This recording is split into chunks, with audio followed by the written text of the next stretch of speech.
Hi everyone, SplatterTrigger here, and today I want to do kind of like an old school vlog video that I used to do back in the day. And the reason for that is because I got pretty stoked the other day when I realized that it's been 3 years since I started this particular YouTube channel. And I just wanted to go into a bit of like a storytelling synopsis, whatever you want to call it, of like why I started this channel. And from there on forth, all the support that you've all given me, and it still blows my mind to this day that people are actually interested in what I have to talk about and discuss. So for those of you that are really interested in like long-winded discussions or stuff like that, this video is gonna be one of those. So I don't know if this is your cup of tea or not, but basically to start this off, if anybody's out there ever wondered why I started this video gaming channel, it's got a little bit of a history behind it. And beyond that, I wanted to also thank certain individuals and do kind of a pseudo old school shout out video as well, since those types of videos are basically what made my channel get recognized 3 years ago. And it seems like back then things were different on YouTube, especially with networking senses, than they are now. So I just wanted to kind of get that old school flavor, throw it out there at you. And basically, if anybody ever wondered why I started a YouTube channel, it was this particular channel isn't my first YouTube channel at all. I have another YouTube channel which basically just does displays of like vlogs of my daughter, and many people might not know that I'm a big New York Yankee baseball fan. So some videos there also deal with the sports side of that. Maybe some footage from a game I went to, or my particular favorite just of a video, a little just not even edited of meeting Don Mattingly, who was my favorite and all-time favorite Yankee. But that's what that type of channel is. It's very raw, very uncut, just kind of things thrown out there. And I started that channel a few months after my daughter was born. And at the time, I was not really into collecting video games or even playing them anymore due to lack of time and basically moves my wife and I had to do at the time. I'd actually gotten out of the hobby of collecting video games, playing video games, and I sold off actually a good portion of my collection, and the rest of it just stayed in boxes and went with move to move. And at this time, on this other channel, I got reminiscent because of my work schedule at the time. I was on night shift, and so during the day when my daughter would fall asleep, basically, whatever given time she decided to crash, I really didn't have much to do, and cable TV really doesn't do it for me most of the time. So I'd started going on YouTube, created the channel about putting up videos of her.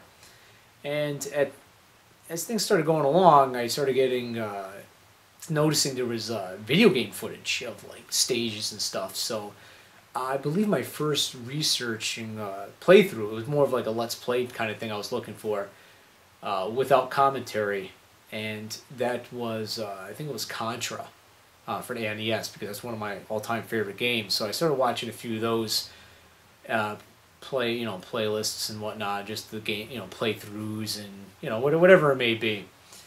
And then I started getting nostalgic about one of my favorite systems of all time, was the TurboGrafx 16.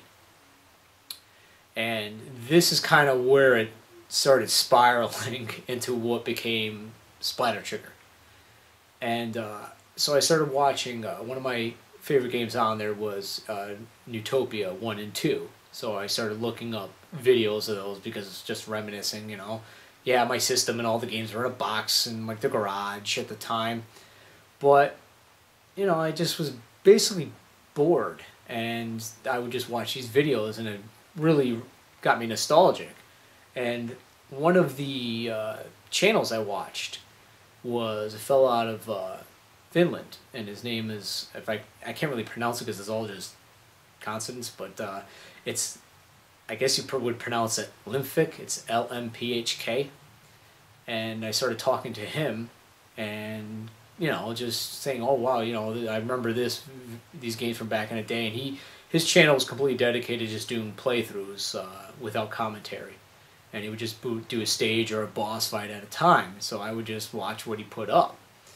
And a couple of months of this went on, and I just got to get the feel for communication and stuff, because at the time I also was not really a big internet guy. That was like the MySpace days or whatever you want to call it. I didn't even have one of those accounts. So I never really actually networked. I never was in a chat room at the time and stuff like that. The internet I basically used for email and to buy crap. But I started watching lmphk's videos, and my 29th birthday rolled around, and because of the sleep schedule my daughter was on was very erratic. Besides that, I wanted to play games again, but I didn't want to set up consoles, because I didn't want my old consoles getting ripped apart and stuff like that accidentally by her. And I really didn't know if I wanted to dive full-blown back into playing consoles. So I looked into getting a Nintendo DS, and my wife bought me one for my birthday. And I don't think either one of us realized how that would reignite me.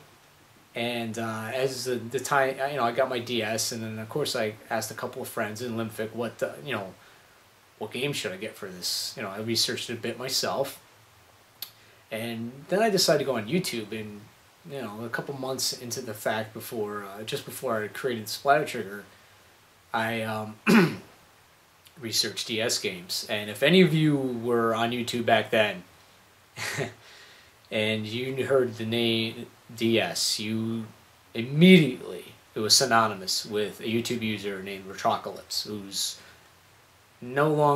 his channel's no longer around, but I'm very proud to say Darren and I are still in contact, and I know he's still in contact with a lot of people in the community, and he's doing well. But his channel he was a big DS collector, and he was a little bit older, like myself, And like I said, I don't know how many of you guys were around back then, or had channels, or watched his stuff. But he used to have a glass coffee table when he would do his videos, and he had these stacks of like DS games all behind. Oh, it was insane. But so I started talking to him, and he gave me DS recommendations. And then I said to myself, I got a couple games, I'm playing the games, and I basically just sat down one day, and now in contact with just lmphk and Darren on YouTube, and talking about video game collecting. Both of them on separate messages actually expressed interest in what I had boxed away. So a lot of these games, I'm figuring I'm probably not going to hold on to them, because I'd sold a lot of them off, and I'll probably sell these off as time goes on, because with work and my daughter and marriage and whatnot. Well, I started making small collection videos. I made my Super Famicom collection and my Sega Dreamcast collection, and Darren and lmphk really expressed interest in it. They said, well, I'm sure if you go watch those videos, you can see some of the comments they left, and then there was obviously private messages too. And it really got me going, basically. Actually, I should backtrack there. I think I skipped that a little bit. I put those up after I started the SplatterTrigger channel. And the first videos I actually put up were just intros to Ys 1 and 2 on the DS, and I think the Castlevania games. But the reason when I did these to create the videos for SplatterTrigger, I sat down, I thought of basically my two favorite systems of all time were the TurboGrafx 16 and the Super Nintendo. And I just thought of one game from each system, and I mean, it's not a big of a mystery. It ended up being Chrono Trigger and Splatterhouse, and so I just cut the names in half and mashed them together. So that's how SplatterTrigger, the name, came into effect. And then, like I said, the collection videos started popping up solely for the purpose of Retrocalypse and lmphk, and just like I said, talking to these guys. And when I put up my Game Boy Advance video, I have no idea. Like I said, I was never involved in chats or forums or anything like that. I put it up, and I remember a few days later on a Sunday morning, I know it was a Sunday, I don't remember the date, but I woke up, and all of a sudden I had like a couple emails of people subscribing to me. I'm like, what the hell? How these people find me? And then Darren tells me he shared some of my videos in Pete's Game Room chat. So pretty much that's how this started all off, and then it curtailed to what it is today. But there's two reasons that I actually really wanted to make this video. And first and foremost is to thank everybody who's actually expressed, like I said earlier, interest in what I have to say and enjoys my content. I really appreciate that, and it means a lot, and it still blows my mind, as I said earlier, that you guys actually are interested in this kind of stuff. But it's nice that what SplatterTrigger and the YouTube community and all the other communities I'm involved in have become, and what's spiraled off of each one's watching different users over the years.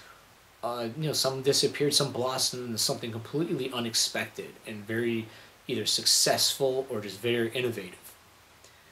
And everyone out there, this is just a huge thank you for watching me whenever you decided to come across my channel and enjoy my content. And the second reason for this is I'd really like to actually express special thanks to a select few channels that actually supported me right from the beginning. And as I've already mentioned, is lmphk. And if it wasn't for lmphk, there would be no SplatterTrigger at all, including Retroclips as well, but Retroclips isn't around anymore. So this is more so for a couple of people, because back then, when I got the new subscribers that came from Pete's Game Room chat, I wrote everyone's name down because I didn't know what was going to happen, but at some point I wanted to, I subscribed back, I enjoyed their content, and I wanted to remember that these guys, if they were still around, if this became successful or not, that I wanted to thank them personally. And a few of those channels are no longer present on YouTube, or they've been neglected for a long time. And by that means, I mean well over a year without even registering in, or even returning a message or posting a video or something like that. But there's been no account activity. So I don't know if they're actually around under another name or not, but I haven't been in contact with some of those channels in a very, very long time.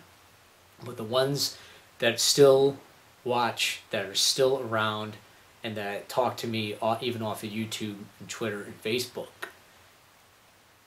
these are the guys that came that Sunday morning. And maybe they all came from Pete's Game Room, and maybe they came from somewhere else. I don't know. But I didn't forget you. So I would also like, besides lmphk, I'm going to leave all these guys' channel links in the description box below. And I really appreciate it. If anybody who watches this, takes the time and has listened to me this far, go check them out. Subscribe to them if you must. Because without these guys, I wouldn't, myself and this channel and my desire to get back into video game collecting wouldn't be where it is today.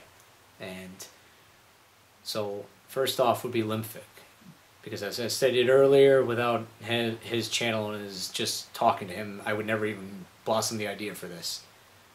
Next up would be a YouTube user out of UK called 28 Steve Ryan, who has turned in possibly one of my closest friends here on YouTube.